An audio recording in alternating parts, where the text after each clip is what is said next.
Hey guys, SFP here, and welcome to another episode of my FIFA 15 Decent at Career Mode.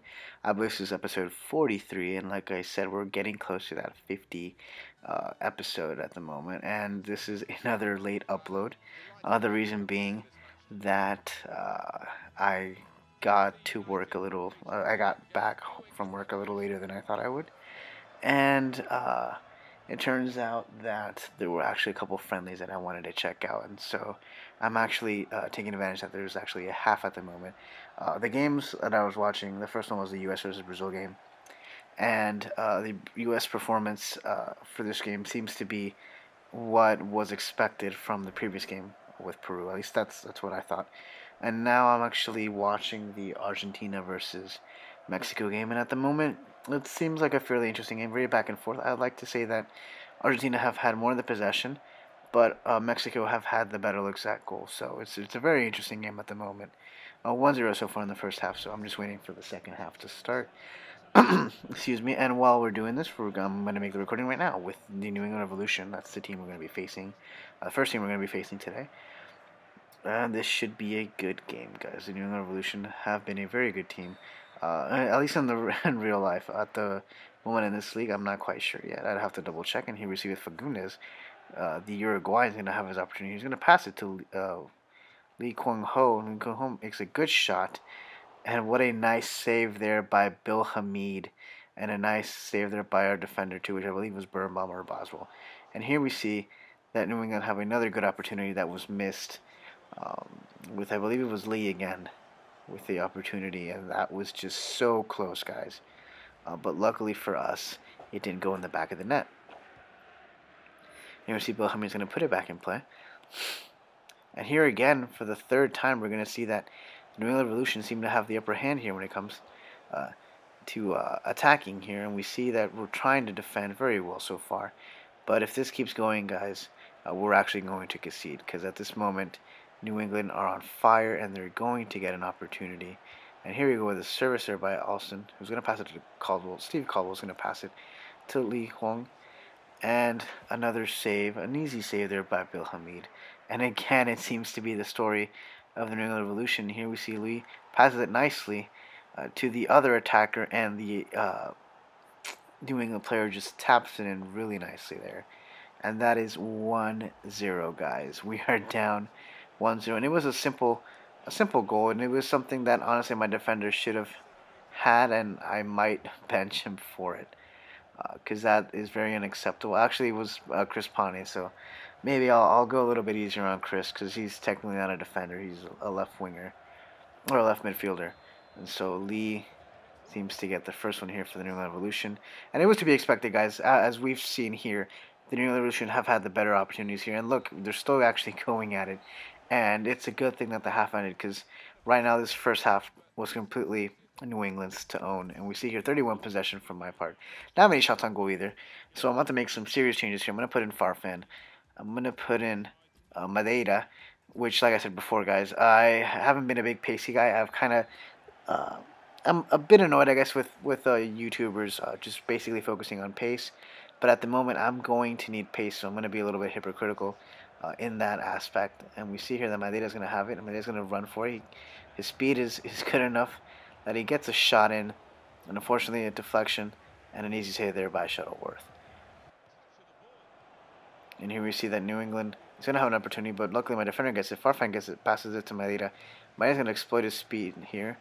He's going to go all by his lonesome. He opens up. He's going to go for the shot. Rebound there. And what a nice second opportunity shot and a goal by Madeira there.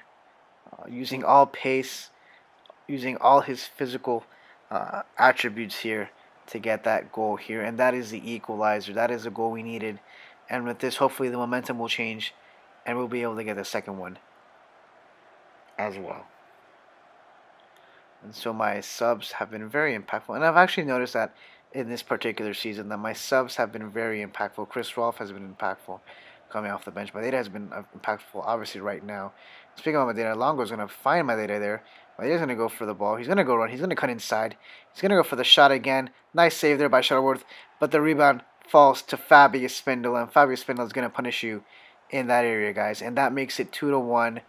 and that completes our comeback at the moment, uh, which is something of a mystery. Not the mystery. I don't even know what I'm saying, but it's something that's piquing my interest now because as this season has progressed, we haven't been exactly, for one, been the most prolific scoring team, and two, we haven't actually made a comeback. So the fact that we've actually seemingly pulled one off here is very exciting for me, guys.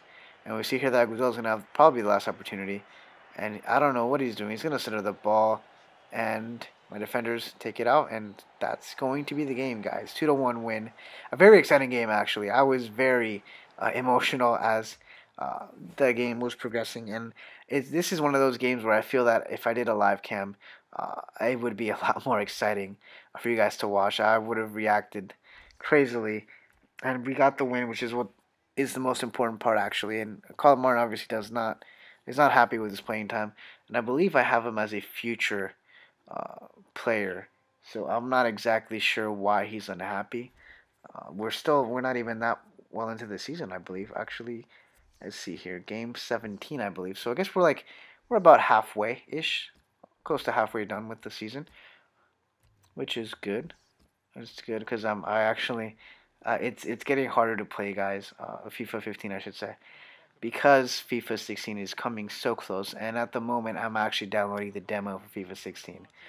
For some reason, it's taking a while for my PS4 to download it, but hopefully I'll have it in by tomorrow, and I'll be able to test it out and see what I guess get a little sneak peek at the ratings for the players, and I guess get a good feel for it. I figured it'd be a good opportunity to practice playing the new FIFA 16 mode with not professional, world class. That way, I am better equipped to do the career mode with for what seems to be right now Fulham, and so I might just lock it in because um, as I what I want to do with Fulham, I should say, and I'm at a loss for words at the moment, guys. What I want to do is I want to be a little bit more educated when it comes to Fulham. Like I know a little bit of the history here and there, especially with the Americans that have gone to Fulham. Obviously, us American fans over here, uh, we love Fulham for the reason that they seem to have been open to taking in American players, and a lot of them actually so far that it's been nicknamed on this side of the ocean, I should say, the outside of the pond.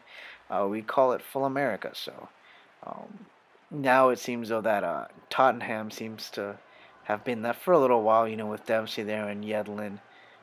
But now, Fulham has always been a special team for us Americans, especially when Brian McBride and Carlos Bocanegra went there. And Brian McBride, of course, is nicely loved there. And we see here that we actually had a close opportunity by Arrieta, but he just couldn't get that foot in. And so I want to be a little bit more knowledgeable on Fulham. And what a nice shot there by Arrieta again, trying to make up for the loss that he had before. And so, like I said, I want to be more knowledgeable. I want to get a little bit more history in, because I want this to benefit you guys. Because right now, MLS, one of the reasons I'm doing MLS is one, because it has my home team, DC United.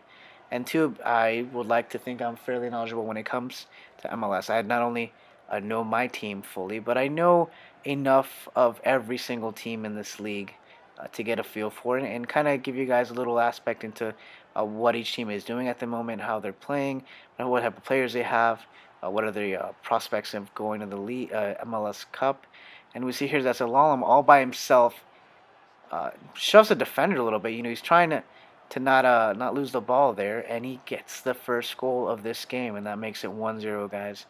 And I would not peg Zalalam as someone with a good physical attribute. He seems a little skinny in my opinion, and he is a youngster still, so I wouldn't be surprised if he would have easily gotten shoved out there.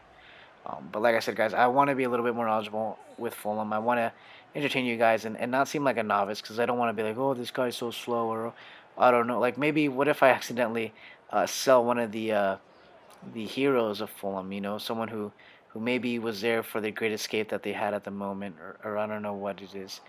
But I want to be a little bit knowledgeable. I want to know which teams consider their rivals. So if you guys know that information, please let me know in the comment section. I'm trying to learn, and I'm trying to be a little bit more knowledgeable on the league itself. The championship I'm not fully aware of. I know more about the BPL obviously because I have easier access to it. Although I do have some access to championship games, so I might start looking into that a little bit more as we get through here. But just there's so many games to follow, and we see here that Arieta is gonna get his opportunity to get a goal, and he already had two good opportunities, one better than the other, but he's gonna go for the shot and he scores it. That is 2-0, guys. And like I said, I try to go for the sides when it comes to PKs. I don't like to do it in the middle because I feel like that's the default for the goalkeeper. I know typically that's what I would do. Before I knew how to score PKs, I would just go in the middle and hope the goalkeeper actually went to his side because I had no idea how to do PKs. But now that I do, it's getting a lot more easier and I'm being a lot more successful with the kicks here. And that's the third goal for Arieta, which seems about right. He's been a very effective player coming from the bench, except this time obviously he's starting because I'm starting my B team. But he's obviously hasn't been as productive as he was last year. But then again, everyone's production has kind of went down a bit as I boosted up in level, and that's the first half, guys. 2-0. So far, it's been a simple game. I'm going to put in Aguilar. I figure a 2-0 victory is enough. I have enough of a cushion that I can maybe uh, risk taking some of my better players out for fear of them getting injured. So obviously, I'm going to take out Luperto. I'm going to put in Aguilar. I'm gonna take off Rolf as well, and I'm gonna put in a couple more players here. And we see that Chivas USA is starting off on the right foot. They kind of want to get the goal to change the momentum and have it be in their favor. And that shot that he did was just wide. And now they're gonna make a couple changes of their own actually. And here was Sturgis, who finds Avila on the side here. Avila puts the ball in, and luckily my defender kind of nudges the Chivas USA striker a little bit, enough to deflect his shot and give him uh, a more tougher position to actually connect with the ball and put it on frame.